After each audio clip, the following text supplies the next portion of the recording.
Mula dito sa kahabaan ng Gabaldon, matatanaw natin sa drone shot ang karagatan ng Dingalan Aurora at dito sa baba makikita ang arko na I Love Dingalan at mula dito matatanaw na natin ang kagandahan ng kabundukan dito sa Gabaldon.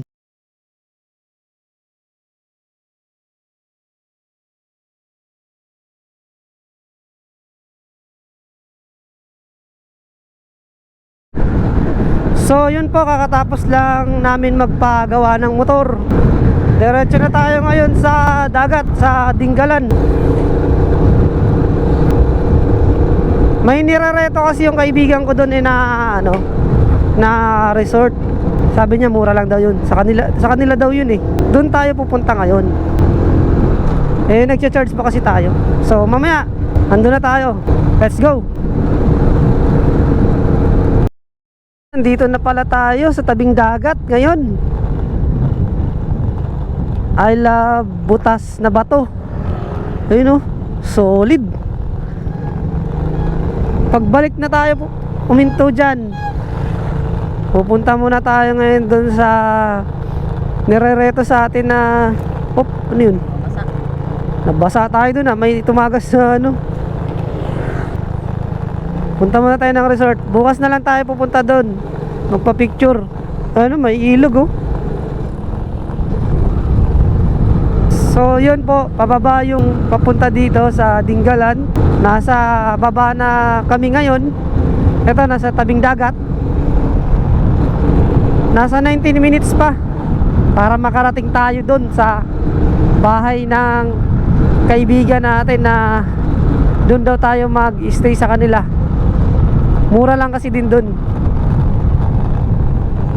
Medyo malayo-layo lang yun sa kanila. Ayan po yung map natin. Sa tabing dagat po tayo po dito. Ayan po, landslide.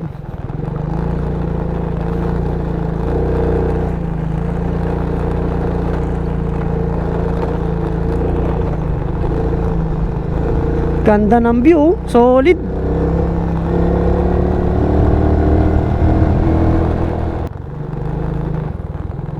Ang dami atang guho ngayon May guho na naman dito.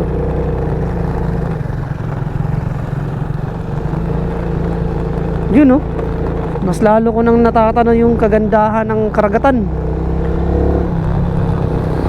Dito po yan sa Dingalan, Dingalan Aurora. Guho na naman landslide.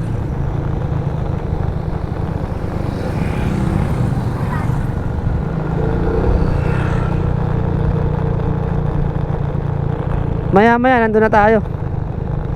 Saan kaya banda sa kanila dun? Ay, meron sa dulo. Yun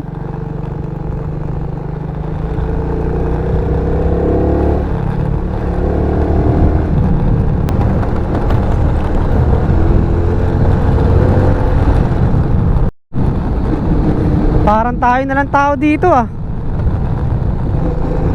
Baka mamaya naliligaw na naman tayo.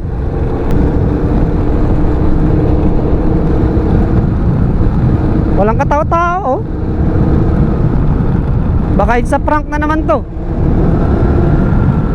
Nilalamig na pa naman ako. Nakakaramdam ako ng kakaiba. Nararamdaman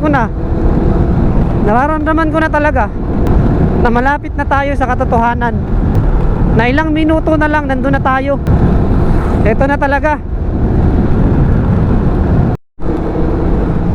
Ayan po, mukhang ito na talaga. Nandito na talaga tayo. Hanapin na lang natin yung yung landmark.